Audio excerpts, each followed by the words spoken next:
Yo te voy a pedir que vayamos al capítulo 2 de esta carta, primera carta de los Tesalonicenses, capítulo 2. Amén. Y vamos a leer desde el verso 1 hasta el verso 12 de esta carta preciosa. Amén. Así dice la palabra del Señor. Porque vosotros mismos sabéis, hermanos, que nuestra visita a vosotros no resultó vana, pues habiendo antes padecido y siendo ultrajados en Filipos, como sabéis, tuvimos denuedo en nuestro Dios para anunciaros el Evangelio de Dios en medio de gran oposición. Porque nuestra exhortación no procedió de error ni de impureza, ni fue por engaño, sino que fuimos aprobados por Dios para que se nos confiase el Evangelio. Así hablamos, no como para agradar a los hombres, sino a Dios, que prueba nuestros corazones. Porque nunca usamos de palabras lisonjeras, como sabéis, ni encubrimos avaricia. Dios es testigo, ni buscamos gloria de los hombres, ni de vosotros, ni de otros, aunque podíamos seros carga como apóstoles de Cristo. Antes fuimos tiernos entre vosotros como la nodriza que cuida con ternura a sus propios hijos. Tan grande es nuestro afecto por vosotros que hubiéramos querido entregaros no solo el Evangelio de Dios, sino también nuestras propias vidas, porque habéis llegado a sernos muy queridos. Porque os acordáis, hermanos, de nuestro trabajo y fatiga, como trabajando de noche y de día para no ser gravosos a ninguno de vosotros, os predicamos el Evangelio de Dios. Vosotros sois testigos y Dios también de cuán santa, justa e irreprensiblemente nos comportamos con vosotros los creyentes. Así que también sabéis de qué modo, como el Padre a sus hijos, exhortamos y consolamos a cada uno de vosotros. Y os encargamos que anduvierais como es digno de Dios, que os llamó a su reino y gloria. Amén. Vamos a orar, vamos a pedir la asistencia del Espíritu Santo de Dios en este momento que la palabra del Señor ha sido abierta y va a ser compartida. Padre Santo que estás en el cielo, qué privilegio es el que tenemos hoy, Señor. Privilegio, Señor, que muchas veces queda desapercibido por nosotros mismos. Tenemos el privilegio, Señor, que a través de la locura de la predicación, Señor, nosotros escuchemos tu voz, seamos instruidos, Señor, en tu evangelio, crezcamos en el conocimiento del misterio de Cristo y nuestras almas sean sustentadas con tu palabra. Por ello, Señor, qué momento más precioso es este que tenemos, Señor. Momentos, Señor, que quizás en otros lugares sufren de persecución los que buscan tenerlos. Nosotros tenemos relativa libertad y te damos gracia por ello, Señor. Queremos pedirte de que nos ayudes a atender a la palabra, Señor, y a este predicador a predicarla con fidelidad. Dios mío, Señor, haz oír tu voz, Señor, en medio de nosotros el día de hoy y de que tu Espíritu haga su preciosa obra en medio de nosotros. En el nombre de Jesús, gracias te damos. Amén. Mis hermanos, continuamos esta serie en Primera de Tesalonicenses que hemos titulado Santos Comunes. Y entendemos de que esta carta escrita a esta iglesia en Tesalónica tiene características bien peculiares. Tesalónica era una de las primeras ciudades en el occidente en la cual el evangelio se conoció. En realidad Pablo no planeaba ir al occidente, él planeaba continuar visitando las iglesias del Asia Menor, pero el Señor a través de una visión, si se recuerdan de los mensajes anteriores, la visión del varón macedonio que se le apareció y le dijo, ven y ayúdanos. Y él recibió eso como el Espíritu Santo de Dios, redirigiendo la labor misionera hacia el occidente. Entonces, Pablo y Silas van y predican en Filipos. Nosotros conocemos la historia en Filipos. Se funda una iglesia allí. El Señor convierte a muchos, incluyendo a Lidia, una mujer que tenía asuntos de comercio en Filipos, ahí se convierte el carcelero de Filipos, ahí es el terremoto que logra sacar a Pablo y a Silas mientras ellos cantaban himnos en la cárcel. De ahí ellos van a Tesalónica, hemos oído la historia en Tesalónica. No pudieron estar por mucho tiempo los apóstoles, simplemente por 3 semanas estuvieron en Tesalónica. Toda esta historia bíblica nosotros la encontramos en Hechos capítulo 16 y 17. Lo que vemos es de que por estas 3 semanas Pablo predica, hermanos, y el evangelio de Cristo Jesús es lo que está en su mente. Cómo era necesario de que este Cristo muriera y fuera, hermanos, levantado de entre los muertos. Y este es el mensaje de que Pablo está afirmando en medio de aquella iglesia por 3 consecutivos días del Señor. Pero así como vienen las conversiones, porque las conversiones aparecen en Tesalónicas en números notables, así viene la persecución. Nosotros entendemos de que eso siempre ha sido así. No tengamos nosotros la fantasía de que vamos a hacer la obra de Dios sin persecución. Eso es una anomalía. Esperar de que sea un paseo en el parque, el predicar la obra del Señor y el sostener la bandera del Evangelio. Siempre esto ha sucedido en medio de persecución y en Tesalónica no es la excepción. Hay conversiones, pero hay persecución. ¿Qué es lo que pasa? Pablo y Silas tienen que huir y huyen a Berea, una ciudad vecina. Ellos tienen que huir allí. La iglesia está apenas organizándose, pero agarran al dueño de la casa en donde se estaban reuniendo. Se llamaba Jasón. Si lo quieres volver en inglés, le puedes decir Jason también. Agarran a Jason o a Jasón y lo meten a la cárcel. Y aquella iglesia, hermanos, parece de que va a ser desbaratada y destruida por el enemigo. Pero ¿qué es lo que sucede? En Primera de Tesalonicenses aparece que aquella iglesia no solo no es destruida, sino que prospera y se vuelve una iglesia ejemplar para Macedonia y para la región de Acaya. Ahora, hermanos, en los primeros mensajes hemos entendido por qué esta iglesia, hermanos, perseveró, por qué prosperó y por qué creció. Porque a pesar de que ellos eran cristianos comunes y corrientes, hermanos, ellos tenían en primer lugar, hemos visto, una extraordinaria esperanza. Ellos podían ser una congregación que no tenía un pastor celebridad. En realidad no conocemos ni siquiera quién era el pastor de la iglesia de Tesalónica. No parecen haber muchos hermanos notables o famosos, pero ellos, a pesar de ser santos comunes, tenían una extraordinaria esperanza. Y es que desde la fundación de esta iglesia, hermanos, ellos se habían asido a la esperanza que les había sido dada, que era, hermanos, la presencia y la promesa de la segunda venida de Cristo para rescatarlos de la ira venidera. Hermanos, ellos se habían hecho de Cristo esa esperanza, se habían asido y recibido esa esperanza que les habían dado. Y hermanos, a pesar de ser santos comunes, la esperanza que ellos tenían no era nada común, era extraordinaria. Hermanos, esta era una característica de muchas de las iglesias del principio, especialmente de Tesalónica. Y debe ser una característica de nuestra iglesia. Estas eran iglesias que eran comunidades escatológicas. ¿Qué quiero decir con esto?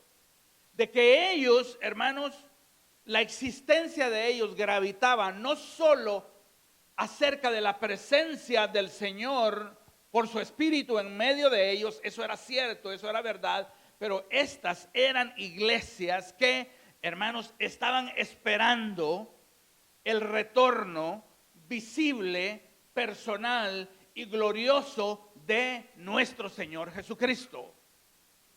Y hermanos, esa era una esperanza viva. Hermanos, qué revelador ha sido el año 2020 para revelar en dónde está la esperanza de muchos cristianos, en dónde está la esperanza de cada uno de nosotros. Está la esperanza en la vacuna en contra del coronavirus, está la esperanza en noviembre, cuando vamos a elegir a un nuevo gobernante. Estamos esperando de que los números de las infecciones de esta pandemia empiecen a reducir. Verdaderamente, ¿en dónde está nuestra esperanza? Y como con una comunidad escatológica, hermanos, nosotros debemos de confesar lo siguiente: nuestra esperanza está puesta en la gloriosa, visible y personal segunda venida de Cristo Rey. ¿Cuántos esperan esto, hermano? ¿Cómo termina la Biblia? ¿Cómo termina la Biblia? El Señor diciéndole a Juan: ciertamente vengo en breve, ciertamente vengo en breve. ¿Y qué es lo que dice Juan? Amén, sí, ven Señor Jesús. Eso, hermanos, es lo que la iglesia espera. Es que era una iglesia de santos comunes, pero tenían una extraordinaria esperanza. En segundo lugar, hemos visto de que ellos eran cristianos comunes, pero habían recibido un extraordinario mensaje. El mensaje no tenía nada de común, hermanos, era un mensaje extraordinario. Cuando Pablo pasa esas 3 semanas con ellas, hermanos, él no pierde el tiempo. Él abre las escrituras. ¿Y qué es lo que predica? No predica moralidad, no predica, hermanos, especulaciones místicas, no llega allí para entretener a la gente. Él abre las escrituras, hermanos, y a través de las escrituras les muestra de que Cristo, hermanos, es aquel que ellos estaban esperando, Cristo Jesús, y que era menester de que Él muriera y resucitara al tercer día. Así que esta iglesia desde el principio recibió un extraordinario mensaje, el mismo mensaje extraordinario que nosotros tenemos. A ellos los acusaron de trastornar el mundo y por eso los corrieron de Tesalónica. Yo me pregunto, hermanos, ¿cómo nosotros podemos trastornar o cómo podemos enderezar algo que está trastornado? Porque el mundo está al revés, ¿no es cierto? Lo malo, hermanos, se celebra, dice, wow, ¿ya? Lo bueno se desprecia, se odia. ¿Cómo uno endereza algo que está tan torcido? ¿Cómo arregla uno las injusticias? ¿Cómo arregla el odio del corazón, el resentimiento, la falta de perdón? Hermanos, ¿cómo o qué hace la iglesia cuando ve el pecado desbordando sus ciudades? ¿Qué hacemos, hermanos? Para empezar, yo creo de que nosotros como iglesia no estamos llamados a corregir los males de un mundo que está bajo maldición. Pero se nos ha dado un extraordinario mensaje. Se nos ha dado un extraordinario mensaje, hermanos, y nuestro rol en este mundo que está al revés es, hermanos, el predicar, el proclamar, el anunciar, el levantar bien alto ese extraordinario mensaje que nos ha sido dado, el mensaje del evangelio de Cristo Jesús, porque ahí es encontrado el poder para resolver los males del mundo. El único lugar es a través del evangelio, en donde los corazones más enemigos, acérrimos y odiadores de Dios pueden ser convertidos en corazones tiernos. Así que en medio, hermanos, de lo que nosotros vemos, nosotros tenemos el más grande del poder, de los poderes, ese extraordinario mensaje, el evangelio de Cristo Jesús y este crucificado. No ignoramos los problemas de la humanidad, nos duelen, somos movidos a la compasión, pero entendemos claramente que lo que el mundo necesita es la persona y la obra de Cristo Jesús, ese evangelio, porque es lo único que puede pasar, hermanos, a un mundo perdido de las tinieblas a la luz. Así que ellos eran cristianos comunes, pero habían recibido un extraordinario mensaje. Ahora el título del sermón del día de hoy es Santos Comunes, una devoción extraordinaria, una devoción extraordinaria. Y devoción, ¿qué es lo que es devoción? Es una entrega, un cuidado, una atención especial que se le da a algo. Cuando nosotros vemos a una madre que está cuidando de sus niños, que se asegura de que tienen su lunch, que los niños van con sus uniformes bien planchados, ellos van bien bañaditos, alguien viene y dice, ahí hay una madre que está devota a sus hijos. No usamos esa palabra para dar a entender alguien que está entregado, alguien que tiene cuidado, alguien que atiende especialmente a alguien o a algo. Cuando hablamos de una devoción extraordinaria, debemos de llegar a una conclusión bien rápido, hermanos. Esa devoción extraordinaria no es la nuestra. No es la nuestra, hermanos.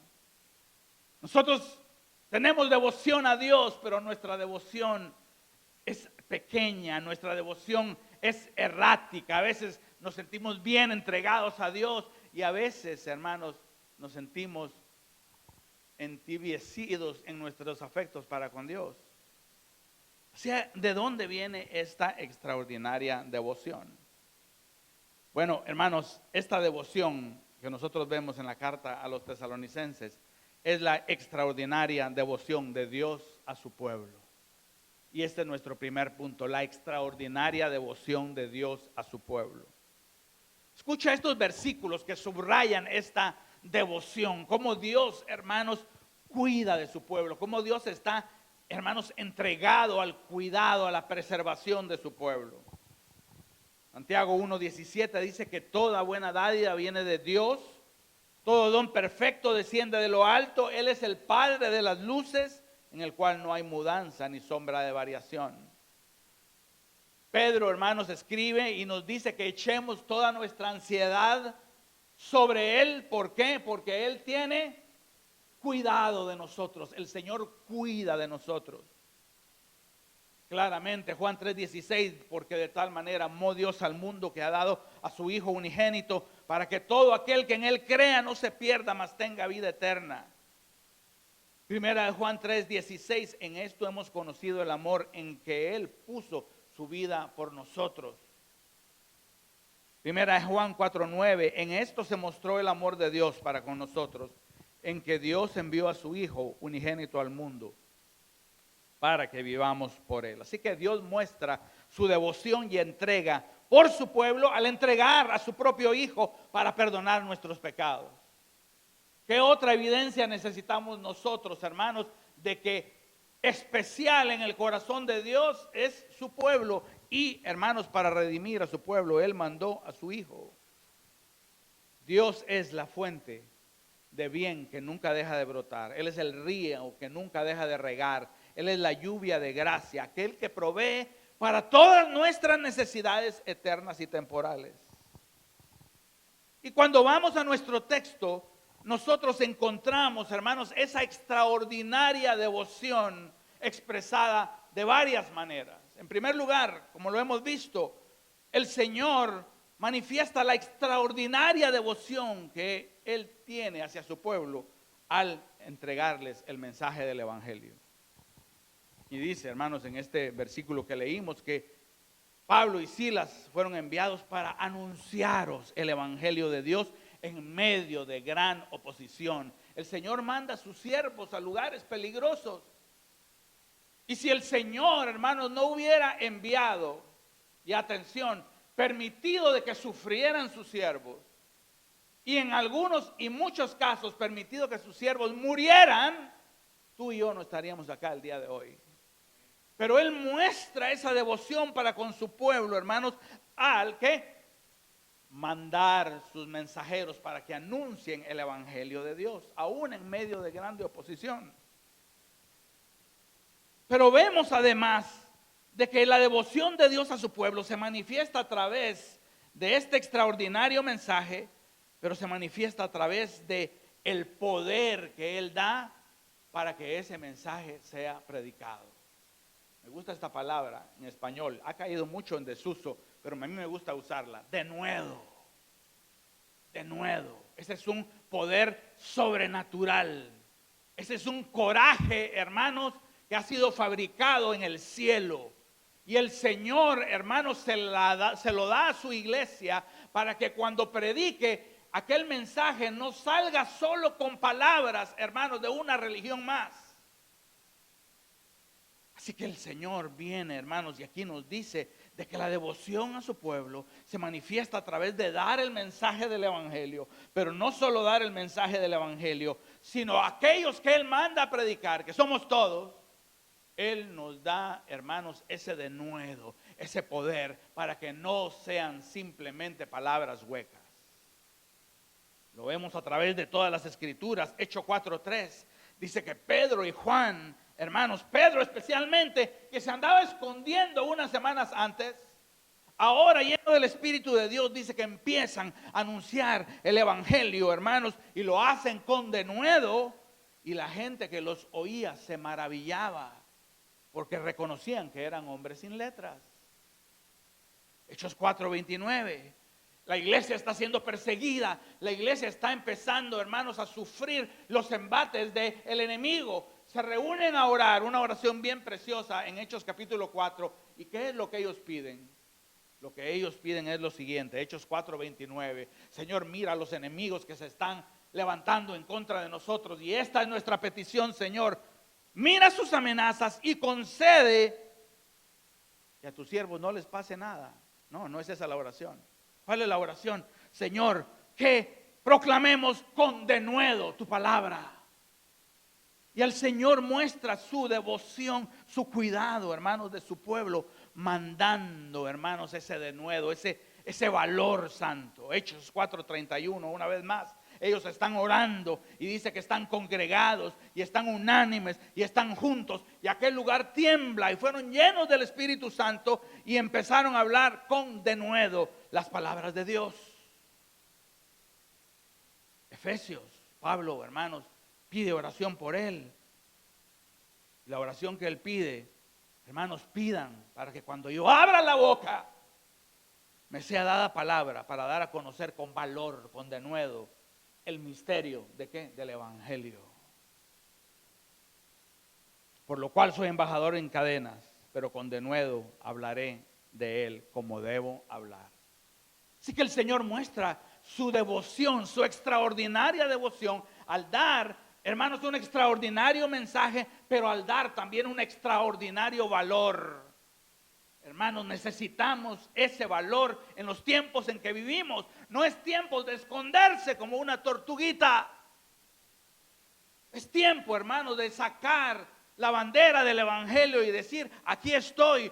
Creo, como lo leíamos en el credo y lo cantábamos también. En estas son las cosas en las cuales yo creo y estoy dispuesto a morir por ellas.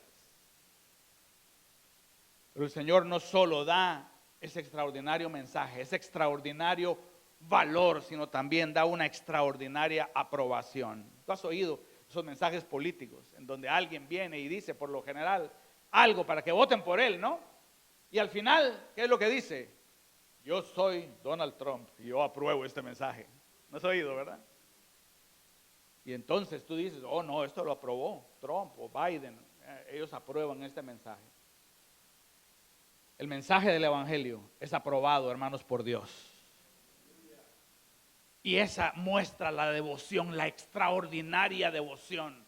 Cuando nosotros predicamos el Evangelio, no lo hacemos, hermanos, en nuestro poder. Es más, lo hacemos en debilidad.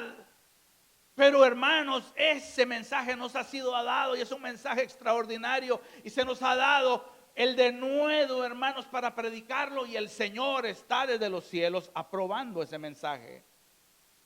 Lo leemos una vez más acá. Fuimos aprobados por Dios para que se nos confiase el Evangelio. A través de la locura de la predicación, el Señor no manda a ángeles a predicar el Evangelio, sino que manda a hombres, manda a Jonathan Palací, y manda a José Prado, y manda a sus siervos, hermanos, con la locura de la predicación, pero el mensaje que se predica es extraordinario, hermanos, y el poder, el denuedo viene del cielo y la aprobación viene de Dios.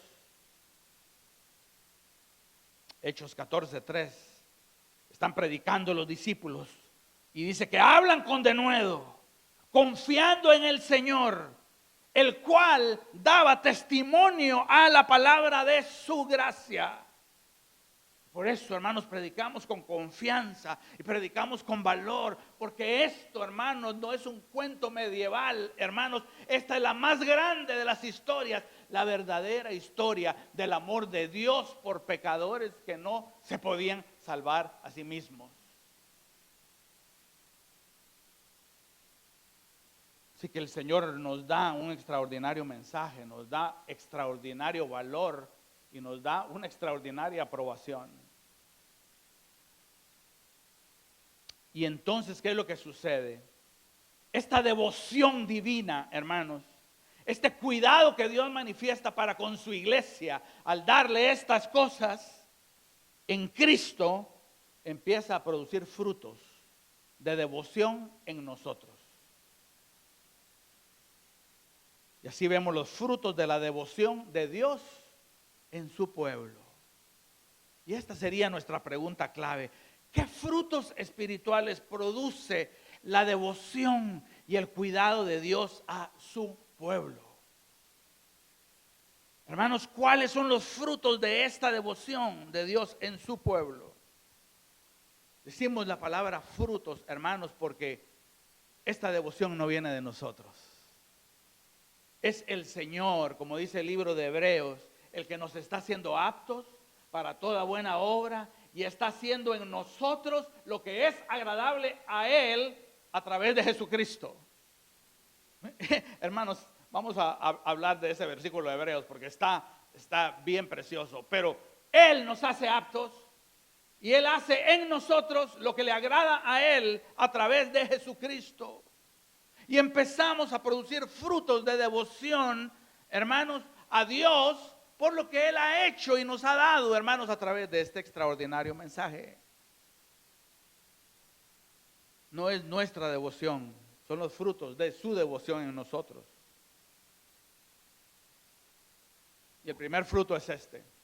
Nos da un celo por ese extraordinario mensaje. Nos da un celo por la pureza de su evangelio.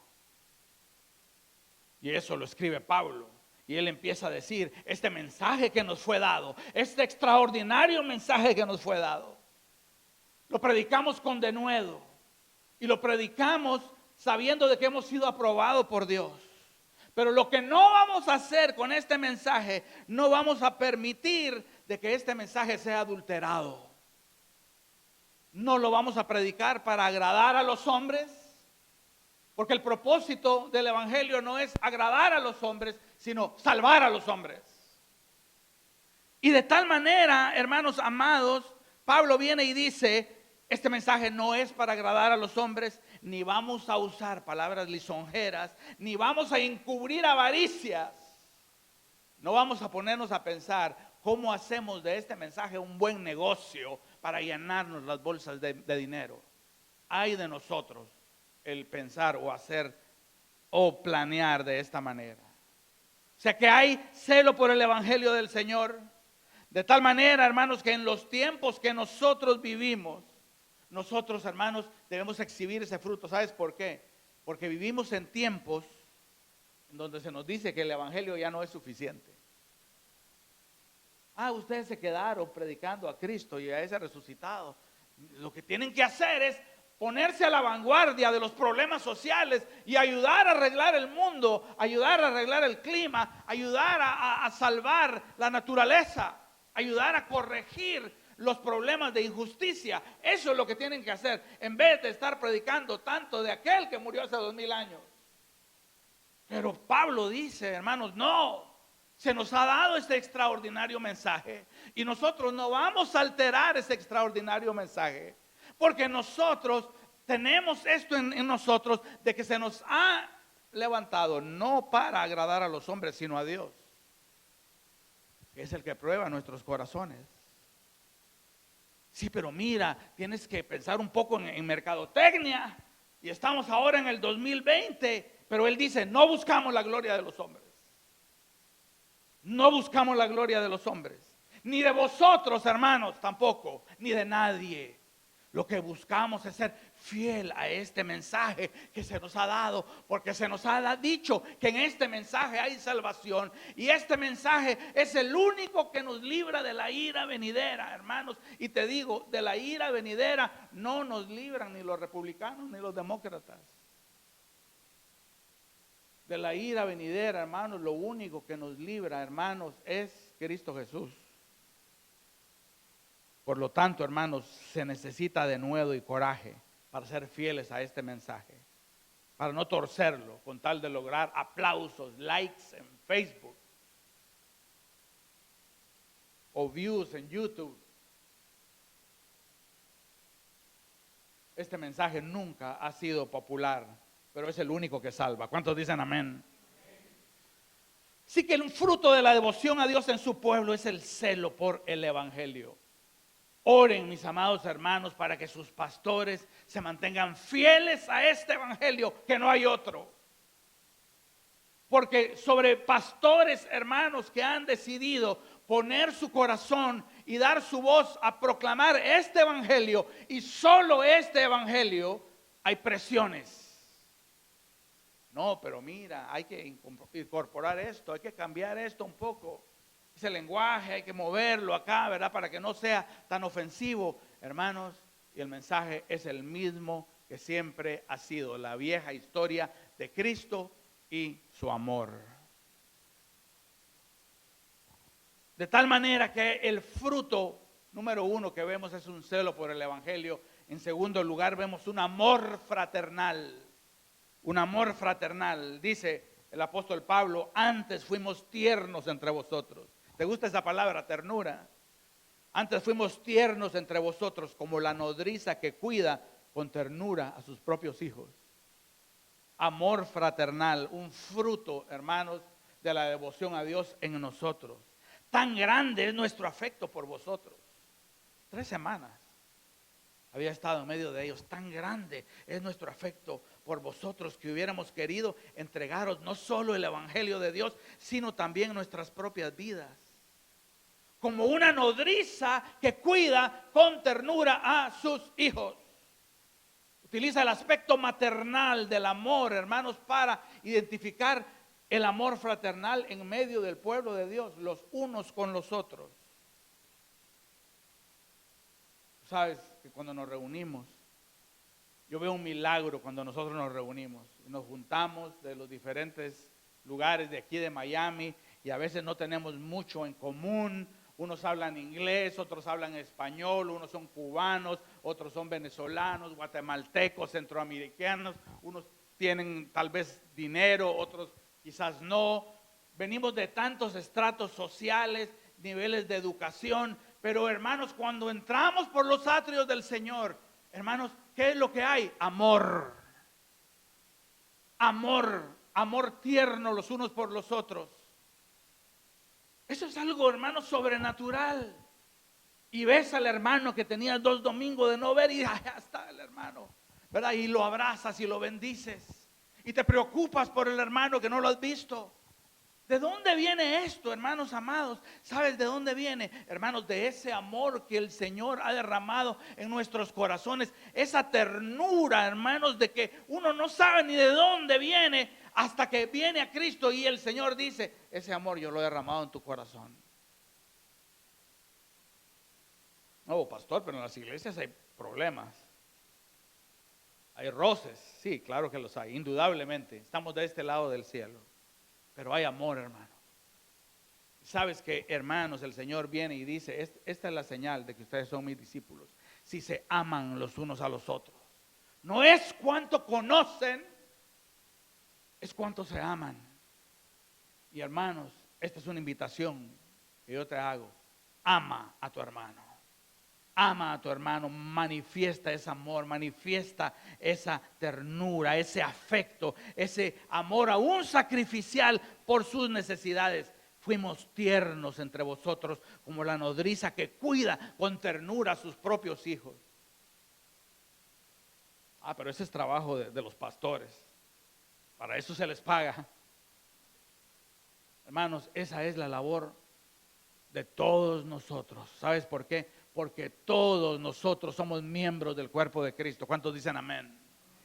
Todos nosotros, hermanos, debemos de llorar con los que lloran, reír con los que ríen, hermanos, levantarnos cuando sentimos de que estamos cayendo. Así es como el cuerpo de Cristo funciona. Y el amor fraternal, en ese aspecto maternal, hermanos, yo puedo llegar a decir esto, hermanos. Hace 9 meses que nos incorporamos acá. Sin embargo, muchos de ustedes, todos han llegado a ser ya muy queridos. el Espíritu de Dios obrando en nuestros corazones. Cuando nosotros manifestamos ese amor, se cumple aquello que el Señor dijo, hermanos, en Mateo 25: venid benditos de mi Padre, heredad del reino para vosotros, el cual he preparado desde antes de la fundación del mundo. Porque tuve hambre y me diste de comer, tuve sed y me diste de beber, fui forastero y me recogiste. Señor, ¿y cuándo hicimos esto? Y el Señor va a decir: ¿cuándo hiciste esto por uno de mis hermanos más pequeños? Así que amor fraternal, un fruto de la devoción a Dios, hermanos, en nosotros es de que nosotros amamos a nuestros hermanos, empezamos a exhibir ese amor tierno, ese amor afectivo los unos con los otros.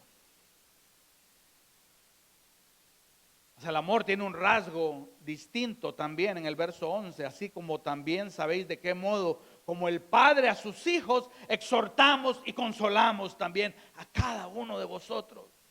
Y os encargamos que anduvierais como es digno de Dios, que os llamó a su reino y a gloria. O sea que ese amor tiene rasgos maternales de ternura los unos con los otros, de paciencia, de perdón.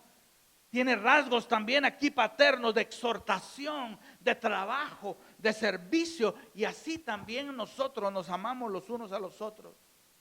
Nos exhortamos con gracia a continuar adelante. Cuando alguien está desmayando, tú te pones a la par, pero no para juzgarlo, no para decir: yo sabía de que este hermano no iba a aguantar la pandemia. Yo ya lo miraba tambalear, ¿verdad? Y lo ves que está tambaleando y le pasas por arriba.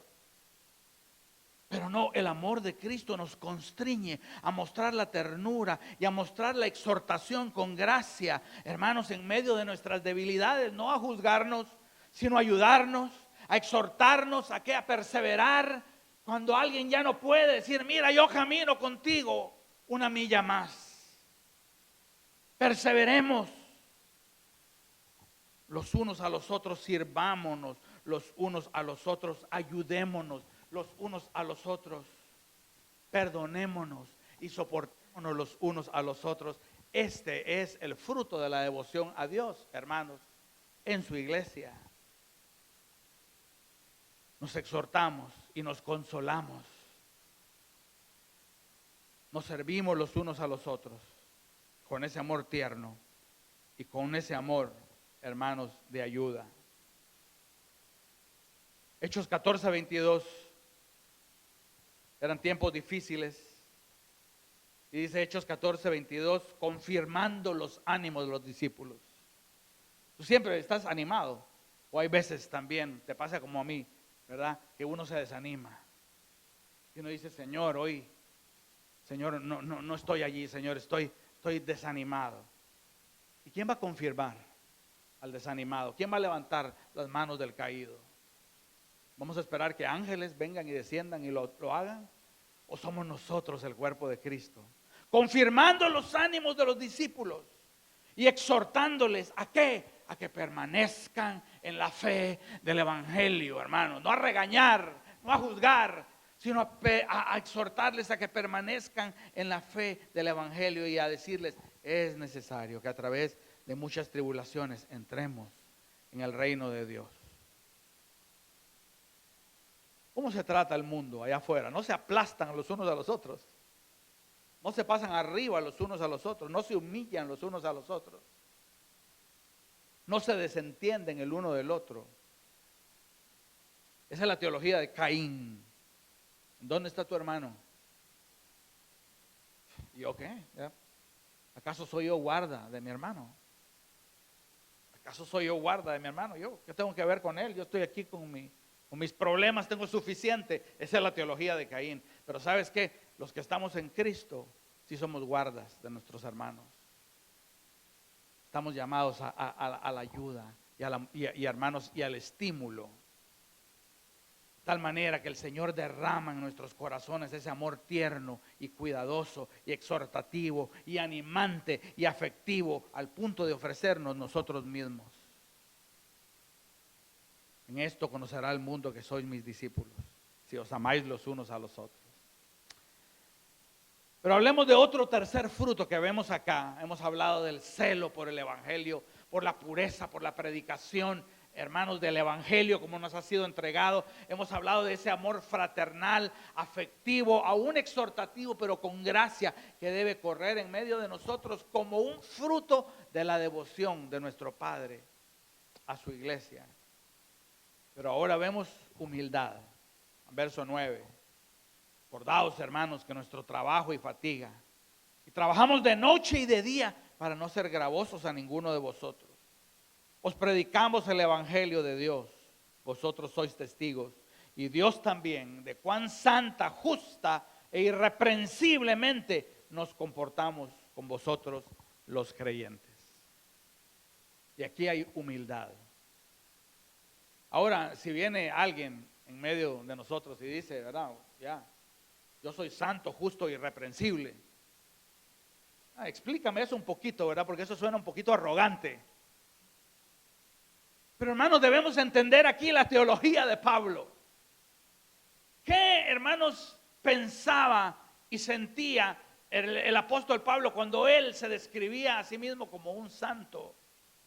Hermanos, él entendía de que él era un pecador. Es más, él se describe como ¿qué? El jefe de los pecadores. Él entendía de que él era el jefe de los pecadores, que había sido separado por la gracia de Dios, la gracia soberana de Dios, para ser adoptado como hijo de Dios. Él no está pensando en su moralidad, porque él mismo describe sus luchas, sus aguijones, la incapacidad que a veces él tenía para hacer lo que él quería hacer. O sea que cuando él habla, nos hemos presentado delante de ustedes como santos. Él está hablando, hermanos, de la gracia soberana de Dios actuando sobre él, que lo había separado para ser hijo de Dios, aunque no se lo merecía. Y él se describe como justo. ¿Quién es justo? Bueno, Pablo dice, yo soy justo.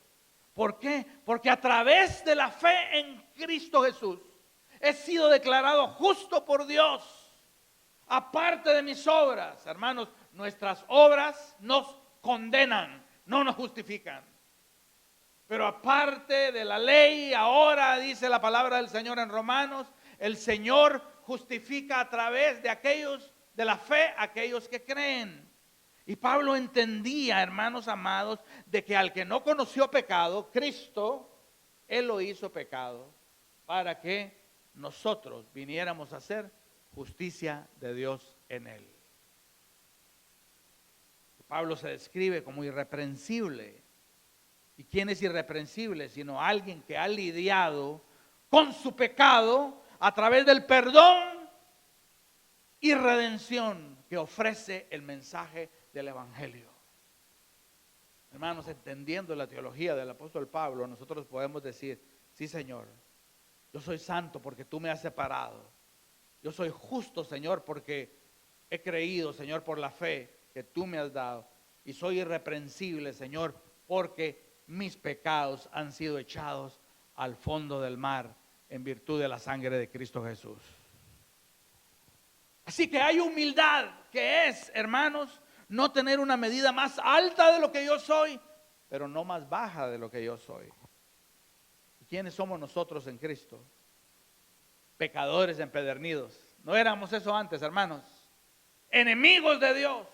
Pero ahora, ¿qué es lo que somos? Hemos sido recibidos a misericordia y hemos sido, hermanos, declarados justos por Dios, por su gracia soberana. Somos santos, somos justos y somos irreprensibles. Y eso es liberador, porque podemos ser auténticos, transparentes los unos con los otros. No hay ínfulas, hermanos, de pretender algo que no somos. Somos, hermanos, disputémonos el título de jefe de los pecadores. Yo estoy dispuesto a tener una discusión contigo allá, a ver quién es el jefe de los pecadores. No hay, hermanos, la necesidad de jugar al escondite con Dios. Salimos detrás de los arbustos. ¿Dónde estás, Adán? Y Adán allá, ¿verdad? ¿Por qué te escondes? Hermanos, en Cristo no tenemos ya más que escondernos. No tenemos que pretender, hermanos, ser algo que no somos, ni ser algo menos de lo que somos. ¿Qué somos? Somos santos, somos justos, somos irreprensibles a través de la persona y la obra de Cristo Jesús.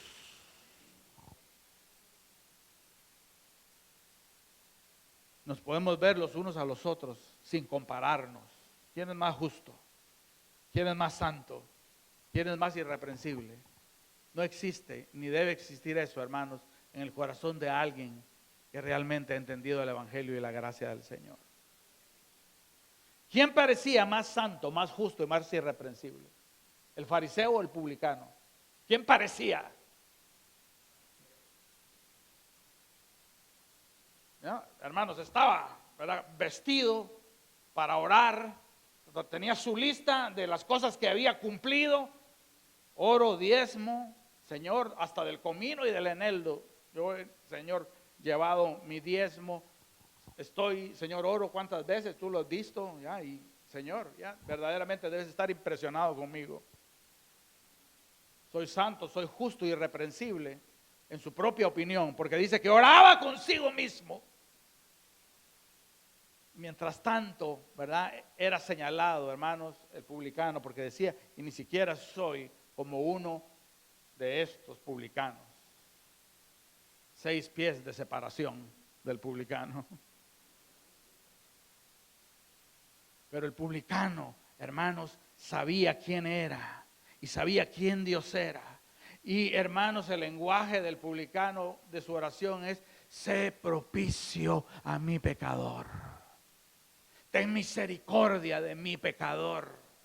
Y en el Evangelio, hermanos, ese grito encuentra respuesta en la persona y en la obra de Cristo. Nuestros gritos por misericordia encuentran respuesta. Y en la sangre que brota de las venas de Manuel, ese grito encuentra respuesta, hermanos. Y encontramos perdón, y encontramos redención, y encontramos justificación, y encontramos santidad, hermanos. Y, hermanos, somos santos, sin mancha y sin arruga delante de Él.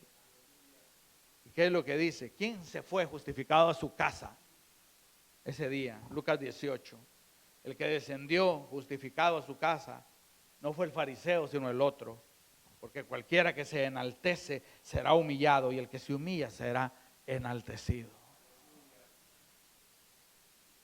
Así que nuestra devoción a Dios, como un fruto de la devoción de Dios para con nosotros, se manifiesta, hermanos, a través de un celo por el Evangelio, de un amor fraternal, tierno, ayudador, trabajador, sacrificial, los unos por los otros, y a través de una humildad auténtica.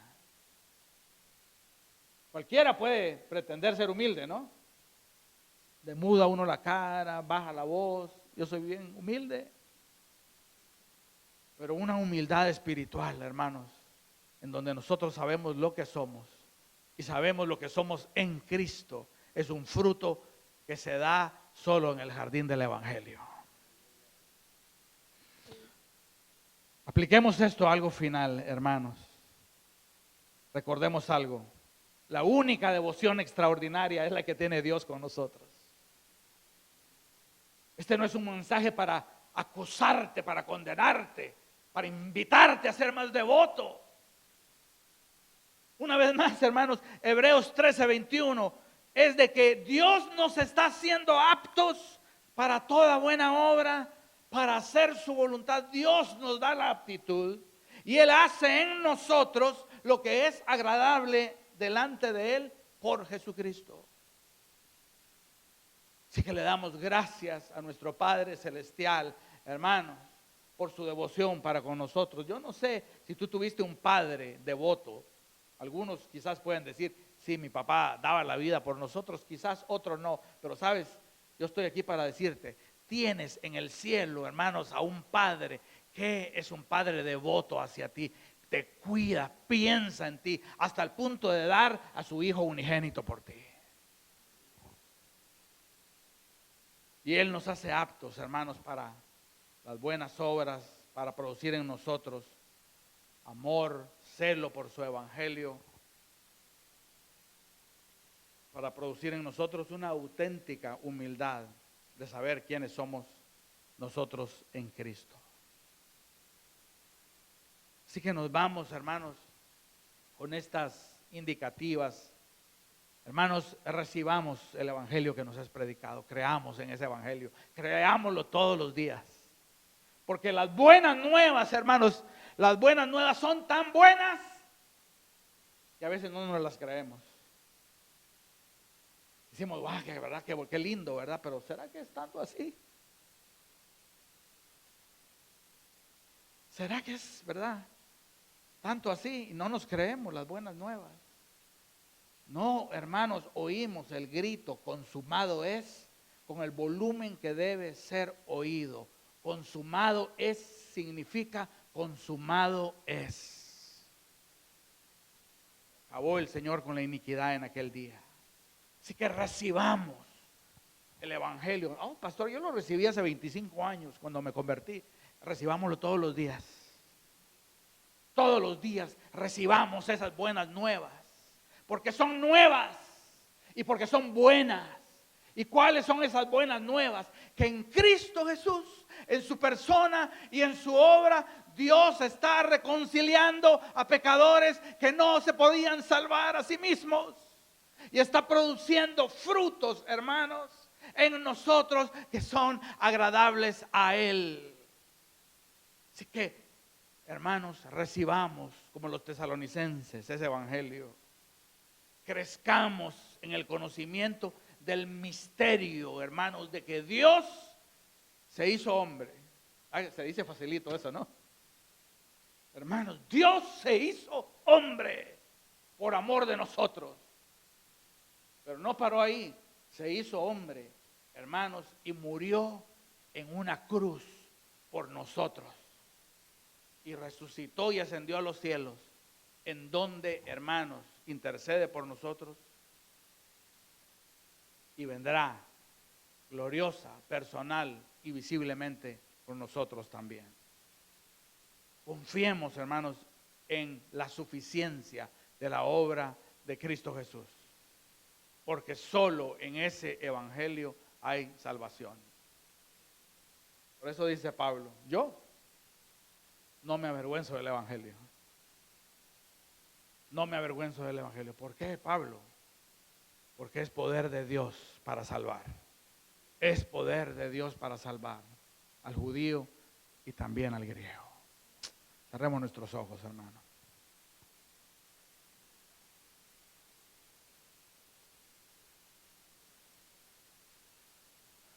Padre Santo que estás en el cielo, Señor, queremos con mucha gratitud acercarnos a ti, Señor, y darte gracias por el cuidado que tienes de nosotros, Señor.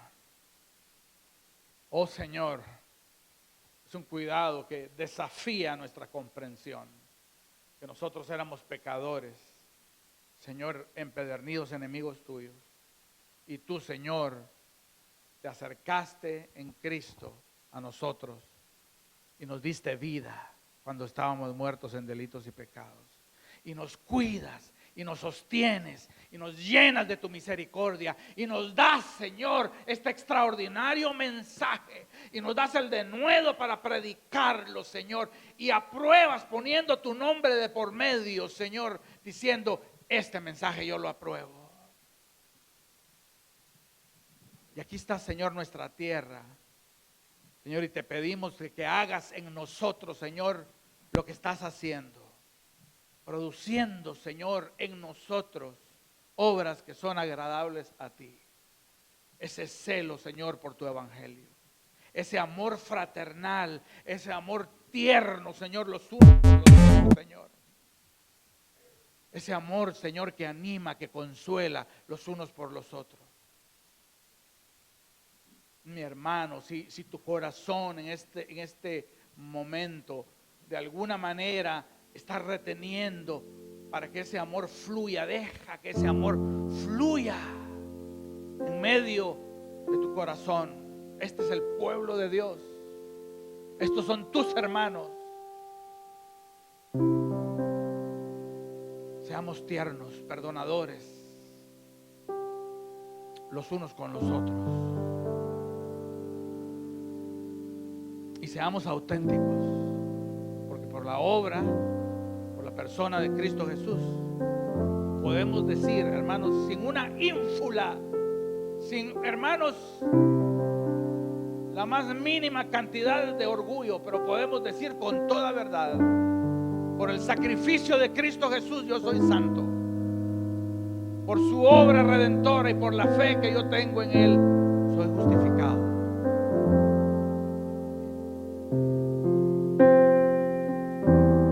Y por la suficiencia de lo que Él hizo en el Calvario, mis pecados han quedado sepultados en el fondo del mar. Tenemos que pretender, no tenemos que escondernos. Eso es lo que somos en Cristo. Gracias, Señor, en el nombre de Jesús te damos gracias. Amén.